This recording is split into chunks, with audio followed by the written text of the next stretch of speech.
Eis a mensagem do livro de Hebreus nas Escrituras Sagradas. Cristo é supremo. Este livro tem nos ensinado e continuará nos ensinando sobre a supremacia de Cristo nesta manhã e as implicações disso, cruciais para a minha vida e para a sua. Hoje focaremos no capítulo 9, Hebreus 9, de 23 a 28. Hebreus 9, 23 a 28. Eis o nosso texto para esta manhã. E antes de ler esse texto, este outro verso, esse outro texto de Hebreus nos resume esta mensagem da supremacia de Cristo. Hebreus 1:3 diz: o Filho é o resplendor da glória de Deus e a expressão exata do seu ser, sustentando todas as coisas pela sua palavra poderosa. E, depois de ter realizado a purificação dos pecados, ele se assentou à direita da majestade nas alturas. Este é Jesus Cristo, o Filho de Deus. Agora o nosso texto para esta manhã, então, em Hebreus capítulo 9, começando com o verso 23 até 28. E agora, então, que o Espírito Santo abra o seu coração para receber a palavra e ser edificado por ela. Ouçamos a palavra do Senhor. Vou retroceder primeiramente ao verso 11 no capítulo 9. O verso 11 diz: quando Cristo veio como sumo sacerdote dos benefícios agora presentes, ele adentrou o maior e mais perfeito tabernáculo, não feito pelo homem, isto é, não pertencente a esta criação. O verso 15 diz: por essa razão, Cristo é o mediador de uma nova aliança, para que os que são chamados recebam a promessa da herança eterna, visto que ele morreu como resgate pelas transgressões cometidas sob a primeira aliança. E o verso 22, então, diz: de fato, segundo a lei, quase todas as coisas são purificadas com sangue, e sem derramamento de sangue não há perdão. Sem derramamento de sangue não há perdão. Verso 23, então, diz: portanto, era necessário que as cópias das coisas que estão nos céus fossem purificadas com esses sacrifícios, mas as próprias coisas celestiais com sacrifícios superiores. Pois Cristo não entrou em santuário feito por homens, uma simples representação do verdadeiro. Ele entrou nos céus para agora se apresentar diante de Deus em nosso favor. Não, porém, para se oferecer repetidas vezes à semelhança do sumo sacerdote que entra no Santo dos Santos todos os anos com sangue alheio. Se assim fosse, Cristo precisaria sofrer muitas vezes desde o começo do mundo, mas agora ele apareceu uma vez por todas nos fins dos tempos para aniquilar o pecado mediante o sacrifício de si mesmo. Da mesma forma como o homem está destinado a morrer uma só vez e depois disso enfrentar o juízo, assim também Cristo foi oferecido em sacrifício uma única vez para tirar os pecados de muitos. E aparecerá a segunda vez, não para tirar o pecado, mas para trazer a salvação aos que o aguardam. Verso 24: pois Cristo não entrou em santuário feito por homens, uma simples representação do verdadeiro. Ele entrou nos céus para agora se apresentar diante de Deus em nosso favor. Verso 27, da mesma forma como o homem está destinado a morrer uma só vez e depois disso enfrentar o juízo, assim também Cristo foi oferecido em sacrifício uma única vez, para tirar os pecados de muitos. E aparecerá segunda vez, não para tirar o pecado, mas para trazer salvação aos que o aguardam. A palavra de Deus chegou aos nossos ouvidos nesta manhã.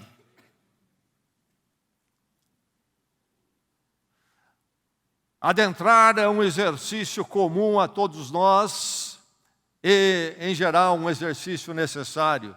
Só nesta manhã você já adentrou a tantos lugares, ambientes. Você certamente adentrou o banheiro da sua casa, adentrou o seu quarto, adentrou o seu automóvel, o seu transporte. Você adentrou a este ambiente aqui nesta manhã. E assim nós vamos levando a vida, adentrando aqui e ali. E em alguns lugares nós adentramos porque nos é totalmente necessário. Mas às vezes há lugares que precisamos adentrar e nós não conseguimos entrar. Mas sabe, de todos os lugares ou presenças que precisamos adentrar, nenhum adentrar é mais crucial, mais importante para você do que adentrar a presença de Deus, o Santo dos Santos, o Santíssimo Lugar nos céus. Quem de nós pode adentrar a presença de Deus? Mas a maravilha do texto desta manhã é que você pode adentrar a presença de Deus. E você que está em Cristo, já adentrou a presença de Deus nesta manhã. Você está simplesmente na presença do glorioso, santo, justo, amoroso Deus perfeito em todas as coisas, Senhor sobre tudo e governador soberano sobre a história. O verso 24 que nós lemos diz: Ele, Cristo, adentrou ou entrou nos céus para agora se apresentar diante de Deus. Mas completa em nosso favor. Aí nós temos Cristo entrando à presença de Deus, não como Ele entrando a primeira vez, sabemos que Ele é o próprio Deus, mas nesta missão de resgate como Messias, Deus encarnado que veio, morreu, e então depois de cumprir isso por nós, Ele então entra à presença de Deus nesta forma específica, particular, em nosso favor.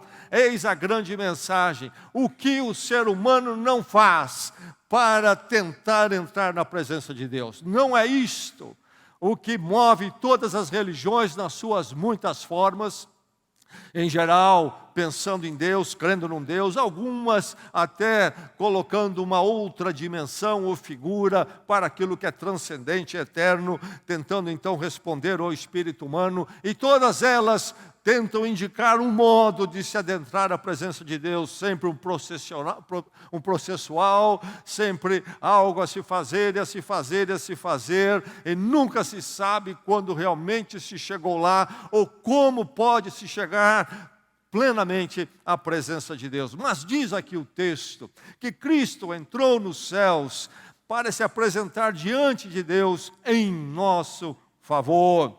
Adentrar maravilhoso, adentrar já realizado. Não está por ser realizada a minha entrada na presença de Deus se estou em Cristo. Se estou em Cristo, eu já adentrei por a presença de Deus, porque Cristo adentrou por mim. O meu adentrar na presença de Deus já está realizado. E o convite para você nesta manhã, e é para que você que já é de Cristo, firme-se nesta verdade, de que você já adentrou a presença do Senhor, Deus, eternamente em Cristo. E a você que ainda não experimentou, que esta manhã você possa ter um encontro com Deus em Cristo, e você possa adentrar com Cristo a presença de Deus também. Então aí está este adentrar realizado, mas é um adentrar que se tornou possível em Cristo porque há um impedimento. Certamente você já teve a experiência de ter que adentrar a presença de alguém, alguém que poderia resolver um dado problema para você, e você não conseguiu, algo impediu. Talvez a pessoa estava viajando, talvez muito ocupada, ou talvez ele simplesmente te bloqueou, lhe bloqueou, você não pôde entrar. Um impedimento. E a presença de Deus? A presença de Deus, totalmente bloqueada. Há um impedimento que não permite ao ser humano, a parte de Cristo, adentrar a presença dele. Mas Cristo adentrou, o adentrar de Cristo, a presença de Deus foi realizado, porque nele o impedimento foi removido. Simplesmente foi removido.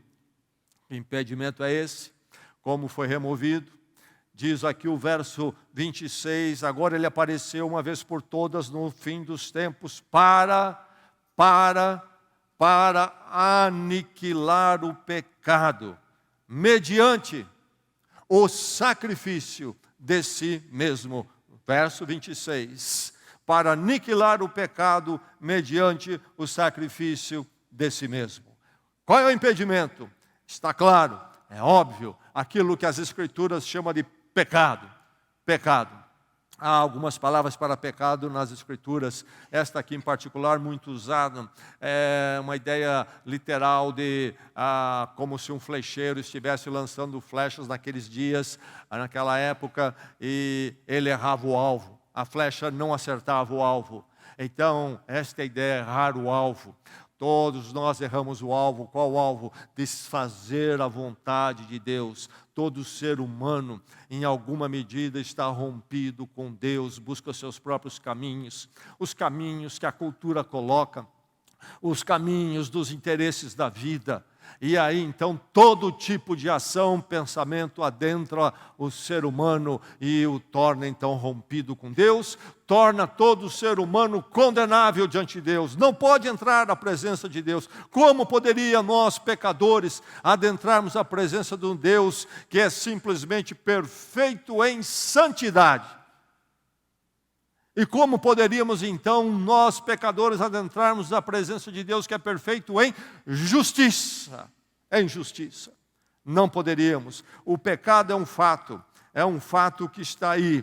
Nos nossos dias a palavra pecado é um palavrão na cultura atual. Não há pecado, esqueça isto. Não existe tal fracasso diante de Deus, e mesmo quando querem falar de Deus e se apresentarem como cristãos, apresentam uma mensagem de um Deus e um Cristo, que seja lá como for, não tem nada a ver com o fato que o ser humano é pecador, porque ele não há pecado. Nada é mais claro no Evangelho, nada é mais claro nas palavras de Jesus, nada é mais claro nas palavras dos apóstolos de que todos pecaram.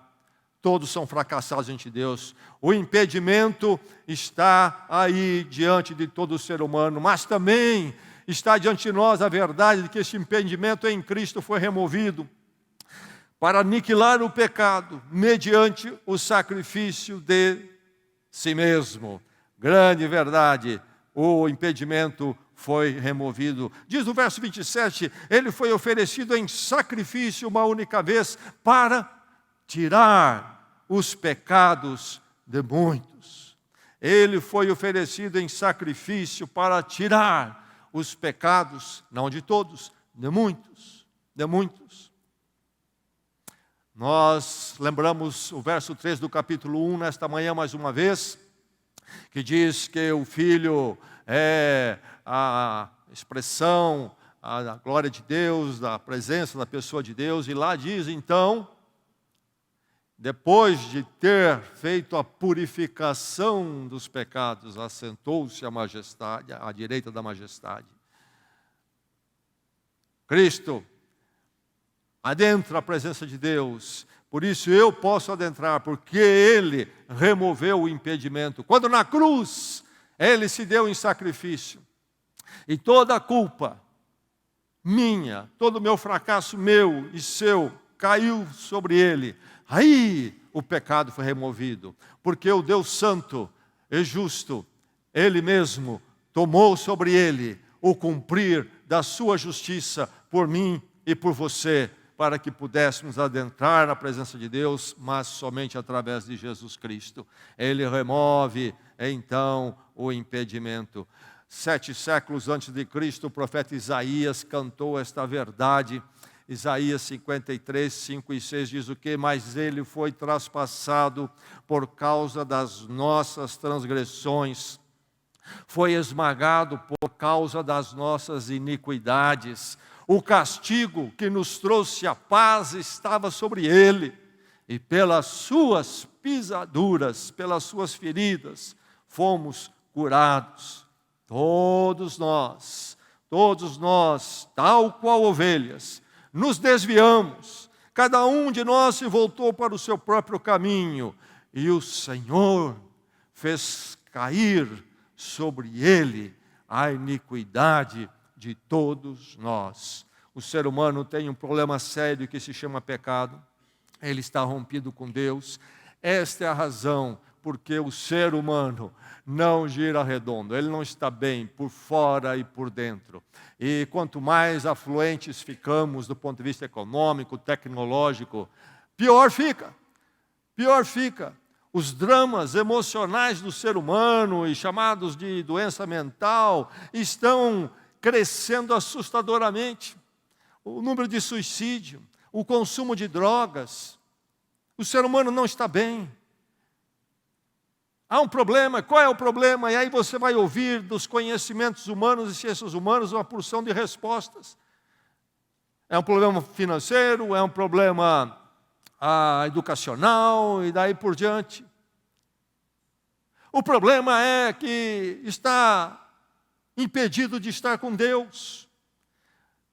Este é o fundamento e a direção quando você encontra o centro da sua vida em Deus. E não você é o centro, não a cultura é o centro, não o mundo é o centro, não a sua família e parentes são o centro, não o seu emprego é o centro, não suas posses, mas Deus. Aí finalmente você encontra o centro da sua vida, a partir do qual você pode administrar e tratar todas as outras áreas da sua vida, desde a sua emoção, até a sua forma de se relacionar com o material, e trazer tudo isto a um equilíbrio. Mas então o problema do ser humano é a falta de Deus, e o problema é o pecado. O ser humano não quer andar com Deus, conforme Deus diz, e isto tem sido desde o princípio, e é verdade hoje, o pecado é uma realidade. E por causa do pecado, então, a falta de Deus, um ser humano vazio, um ser humano que sabe da sua culpa e não encontra solução, um ser humano que não tem um propósito eterno para a vida, um ser humano que não tem uma referência sobre como viver, se comportar. Hoje o ser humano não sabe mais se ele está de ponta cabeça ou está em pé, não tem uma referência, não tem Deus. É um desastre espiritual que repercute em tudo que o ser humano é. A falta de Deus, por causa do impedimento. Mas a maravilha que soa aos nossos ouvidos esta manhã, a palavra de Deus é esta. O impedimento foi removido. Cristo, então, diz o texto, se ofereceu em sacrifício para tirar os pecados de muitos. Por que muitos? Porque não são todos que buscam, não são todos que creem. Essa é a grande verdade. Essa é a grande verdade. Se você está esperando que todos busquem a Deus em Cristo, todos entreguem a sua vida a Ele, se você está esperando que a sua família toda faça isso, para aí você fazer, você está na expectativa totalmente equivocada. Não, nunca serão todos. Mas lembre-se, aí está o fato pecado, o problema humano. Aí está a solução, a remoção. Cristo foi oferecido em sacrifício e o fez para aniquilar o pecado, para tirar o pecado. A razão de Cristo vir e morrer é algo muito definido. Ele não veio para fazer na cruz tudo aquilo que nós queremos. Vira e mexe, a cruz de Cristo está aí sendo carregada em algum movimento político, social, etc. E então usam a cruz de Cristo e o Cristo crucificado para tudo o que querem, conforme querem. Não, é muito definida a obra dele. Ele veio para aniquilar pecado e tirar pecado, simplesmente isso, porque é o problema maior do ser humano, e é o problema maior porque isto nos separa de Deus. Não podemos adentrar a presença dele, mas para o impedimento ser removido, é preciso então o arrependimento. Eu, diante do Cristo crucificado, oferecido em sacrifício para tirar pecado, entender que ele foi à cruz e precisou ir, porque eu sou pecador. Eu não ando conforme a vontade de Deus em pensamento e ação. Eu preciso, então, do quê? De arrependimento. E confissão desse arrependimento, e confissão de que Cristo morreu por mim, morreu a minha morte, e então aí sim, clamar pelo perdão de Deus. Cristo se deu por mim, por Ele me dá o perdão, isto é, clamar por graça, misericórdia, e não por uma ajudazinha, porque eu vou resolver tudo, só preciso de um pequeno apoio dele. Não, eu preciso simplesmente de graça e misericórdia, porque nada posso. O caminho de experimentar a remoção do impedimento é um caminho que leva o ser humano a um nível mais profundo de humildade. Quando finalmente o ser humano, diante do Cristo crucificado, diz: eu nada posso, nada sou. A não ser que seja a graça de Deus para mim em Cristo, nada posso, nada sou. Ó Deus, pela tua misericórdia em Cristo, me perdoa e me recebe. É o único caminho. Mas quando acontece isso, que maravilha! O impedimento é removido através do sacrifício de Cristo. E então nele adentramos a presença de Deus. E o impedimento é removido e adentramos a presença de Deus em Cristo. Porque Cristo não veio para realizar uma solução parcial, uma solução que vai até um ponto e depois então alguém tem que completar. Não, a solução é terminante. Isto mesmo, é terminante. Ela é simplesmente irrepetível. Cristo veio para a cruz, do Natal para a cruz, e passou pela cruz, morreu a morte real, mas ressuscitou ao terceiro dia, e em glória vive para sempre, para nunca mais passar por isso. Presta atenção nas afirmativas de Hebreus aqui nesses versos. É irrepetível, a solução é terminante. Verso 26, se assim não fosse, Cristo precisaria sofrer muitas vezes desde o começo do mundo. E mais, continua o verso. Mas agora ele apareceu uma vez por todas. Verso 26, ele apareceu uma vez por todas no fim dos tempos. A expressão fim dos tempos é a expressão nas Escrituras para falar da história da humanidade pós-Jesus Cristo. Havia a primeira era, até a vinda de Cristo, o Messias, do entendimento judaico. E a partir da vinda dele começaria a era por vir, ou a segunda era, o fim dos tempos. Mas ele apareceu, diz o verso 26, uma vez por todas, no fim dos tempos. Versos 24 e 25 vão dizer o quê? Ele agora está se apresentando diante de Deus em nosso favor, não, porém, para se oferecer repetidas vezes, à semelhança do sumo sacerdote do Velho Testamento no templo. E mais, versos 27 e 28 vão dizer, da mesma forma como o homem está destinado a morrer uma só vez, e depois disso enfrentar o juízo, assim também Cristo foi oferecido em sacrifício uma única vez para tirar os pecados de muitos. Uma única vez, não muitas vezes, uma vez por todas, não repetidas vezes, uma única vez. Por isso, essa é uma das razões, entre outras, que não concordamos com a doutrina da transubstanciação, da doutrina católica romana, onde então a hóstia se torna o corpo de Cristo e em cada missa Cristo é sacrificado novamente. De forma nenhuma, é uma única vez. Foi feito, foi realizado, está pronto, não precisa ser feito em nenhuma medida a mais. A solução é terminante. Se Deus não pode realizar uma solução terminante, quem vai realizar isso? Se o que ele faz fica aquém e precisa ser completado e até repetido, quem poderá então trazer essa solução terminante para aquilo que nos impede de estar na presença de Deus, o pecado. A maravilha é que Cristo fez de forma perfeita, plena, de uma vez por todas. Não há pecado meu que me separa de Deus, que não tenha caído sobre Ele, que não tenha sido coberto com o sacrifício dEle. De uma vez por todas. Aí está Cristo se oferecendo em sacrifício. Aqui nós temos em Hebreus sempre a doutrina do sacrifício, do sangue, e é importante lembrarmos como que as Escrituras nos apresentam isto. Não é uma questão de religião sanguinária. O sangue é um dos símbolos, expressão e, aliás, até a realidade da vida. A hemorragia que não é estancada leva à morte. Sem sangue não há vida. A figura toda do sangue, sacrifício, começando no Velho Testamento, quando então lá era apresentado o sacrifício de cordeiros, que Hebreus diz eram sombras que apontavam para o sacrifício perfeito de Jesus Cristo. A questão toda é da vida que se vai. O sacrifício apontava para o fato que o meu pecado, aquilo que me impede a estar na presença de Deus, os meus caminhos independentes, autônomos de Deus, o meu coração que corre para longe de Deus, isto tem uma condenação a mais grave possível, a morte física e espiritual.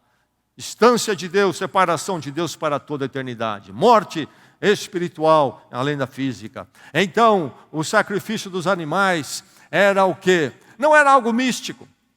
E nem o sacrifício de Cristo é algo místico, mas algo real.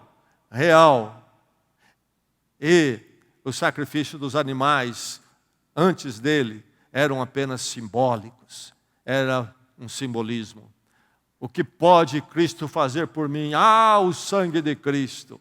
Ou se tivéssemos uma gotinha de sangue, uma relíquia, numa gotinha de sangue que deixava aqui na igreja.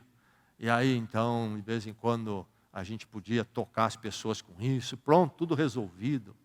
Não é a questão da gota de sangue de Cristo. O sangue de Cristo.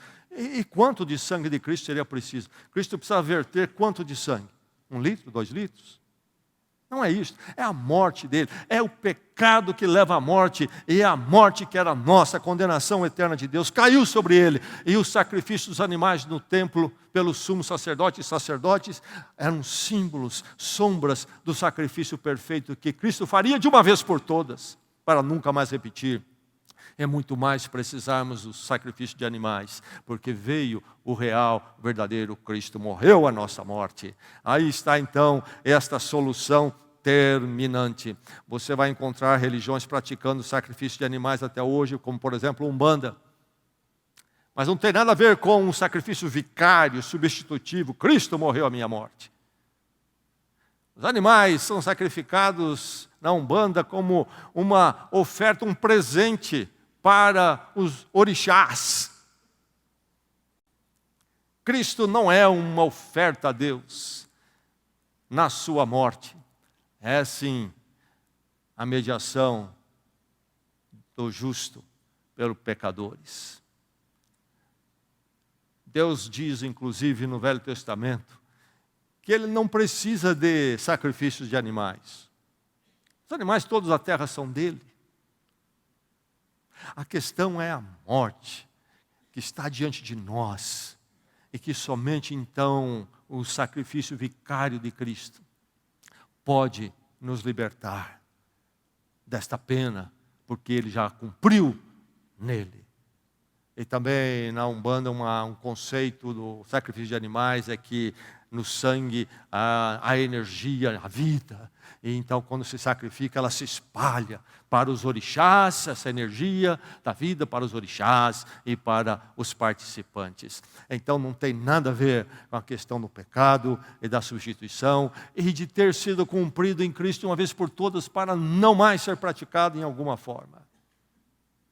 E inclusive o sacrifício de animais no Velho Testamento, depois de apresentados ao Senhor, eles se tornavam alimentos, não eram jogados fora, tornavam-se alimento para, então, os sacerdotes em particular. Enfim, aí está esta solução terminante. Mas é interessante o verso 27 e o verso 28. Da mesma forma como o homem está destinado a morrer uma só vez. Está o ser humano, homem e mulher, destinado a morrer uma só vez. E depois disso enfrentar o juízo. O que isso nos diz? Esta afirmativa é um não ao materialismo. Somos apenas um físico, morreu, acabou tudo. Difícil pensar uma proposta de vida mais vazia e angustiante do que esta. E ficarmos nos iludindo com paliativos anestésicos. Não é materialismo. Somos físicos, morreu, acabou. Não, o homem está destinado a morrer uma só vez e depois disso enfrentar o juízo. Mas se é um não ao materialismo, essa afirmativa, é um não também a toda a doutrina de reencarnação. Não diz aqui, ao homem, ao ser humano, está destinado a morrer uma só vez e depois o juízo. A palavra reencarnação não existe nas Escrituras. Note isso. Você vai ouvir, por exemplo, nas mensagens espíritas, muitas vezes, a palavra evangelho. Evangelho é sobre isto. Cristo morreu por nós de uma vez por todas. E é isto, ou se resolve a vida aí, ou não se resolve. Porque depois é o juízo. Ou o juízo através do perdão em Cristo, para aqueles que são deles. Ou em condenação para aqueles que não estão em Cristo. Então, é um não à reencarnação. Pense nisto. Leve a sério isto. Aos homens, às mulheres. O destino é morrer uma só vez e depois enfrentar o juízo. Mas aí está essa solução terminante. Uma vez e uma vez. Mas é interessante que o verso 28 diz, ele aparecerá uma segunda vez. Não para tirar o pecado, mas para trazer salvação aos que o aguardam. Aqueles que já foram buscar a remoção do impedimento através do sacrifício dele, que caíram no arrependimento, na contrição, clamaram pelo perdão, confiaram nesse perdão, reconheceram a sua necessidade total desse perdão gracioso. Ele virá, diz assim, aparecerá uma segunda vez. A palavra usada nas Escrituras da parousia, palavra grega que se tornou até técnica na teologia, a palavra que quer dizer a chegada, a presença. Ele aparecerá, ele vai chegar, ele vai aparecer uma segunda vez, não para tirar o pecado, mas para trazer salvação aos que aguardam. Cristo vem ou Cristo não vem? A história humana caminha para um fim que faz sentido ou não caminha? O único nexo da história que conhecemos é de Deus em Cristo. Ou Deus em Cristo há de se manifestar uma segunda vez, ou a história da minha vida é um absurdo, e a própria história da humanidade é um absurdo. Ou Deus está no governo e tem inclusive a esperança e graça em Cristo para nós, ou então qual é o sentido da minha história, da história do mundo, da humanidade na qual estou inserido? Há um nexo ou não há um nexo? Tem um nexo. Aparecerá a segunda vez, não para tirar o pecado, mas para trazer salvação aos que o aguardam. Duas vindas de Cristo, mas totalmente distintas e nem a missão de uma se mistura com a outra. Ele veio a primeira vez para tirar pecados. E virá a segunda vez para então conceder a salvação e trazer também a condenação final. Só duas vindas. E as duas com missões distintas. E a primeira já totalmente realizada para nunca mais acontecer. Aquele tipo de vinda primeiro não vem de novo. E agora, então, a segunda do concretizar da nossa salvação. Cristo virá a segunda vez, sim, ele virá com uma coroa de autoridade e não para a cruz. Ele virá num trono e não num berço. Ele virá para reinar e não para morrer. Ele virá para julgar e não para ser julgado. Virá em glória e poder. A vinda humilde e humilhante, Ele já cumpriu por nós. Está sentado, diz Hebreus 1:3, à direita da majestade nas alturas. O próprio Deus exaltado e glorioso. E em nosso favor, louvado seja o Senhor por isso. Adentre a presença de Deus. Ela já foi realizada em Cristo e através dele você pode adentrar. E aí então Ele faz esta intermediação entre nós e Deus. A intermediação entre nós e Deus já está estabelecida e já é possível plenamente. Eu não tenho que fazer a intermediação sua diante de Deus, nem você a minha. Eu não tenho que fazer a minha intermediação, a minha pessoa com Deus, através das minhas religiosidades, através da minha perfeição moral, porque seria impossível por aí. A minha intermediação diante de Deus e com Deus já foi realizada em Cristo. A intermediação está estabelecida. Pois Cristo, diz o verso 24, não entrou em santuário feito por homens, como era o tabernáculo, o templo móvel no Velho Testamento, onde o sacrifício de animais acontecia. Aquilo era apenas uma sombra que apresentava o verdadeiro tabernáculo, a presença de Deus nos céus, na glória, e onde Cristo entrou. Então não entrou em santuário feito por homens, uma simples representação do verdadeiro. Ele, completa o verso 24, Ele entrou nos céus para agora se apresentar diante de Deus em nosso favor. Ele adentrou ali, nessa adentrar especial, único, como o meu mediador, aquele que faz a intermediação entre eu e Deus, porque toda a minha culpa caiu sobre Ele no seu sacrifício na cruz. E agora Ele entra na presença de Deus por mim. Ele é a minha justiça diante da justiça de Deus. Tudo foi satisfeito, tudo foi pago, nada devo. E na presença de Deus Ele apresenta a justiça, a minha justificação por mim. Diz o texto agora, meu irmão, neste momento que eu falo, minha irmã, neste momento que eu falo, eu estou na presença de Deus, porque Cristo está lá, adentrou por mim. E lá Ele está por mim, para sempre. A expressão no verso 24 é em nosso favor. Ele não adentrou a presença de Deus para me acusar. Ele não adentrou a presença de Deus para me condenar. Ele adentrou a presença de Deus como aquele que morreu por mim em meu favor. Dele vem o meu perdão hoje e para sempre. Minha paz vem dele, porque nele eu sei que sou de Deus hoje e para sempre.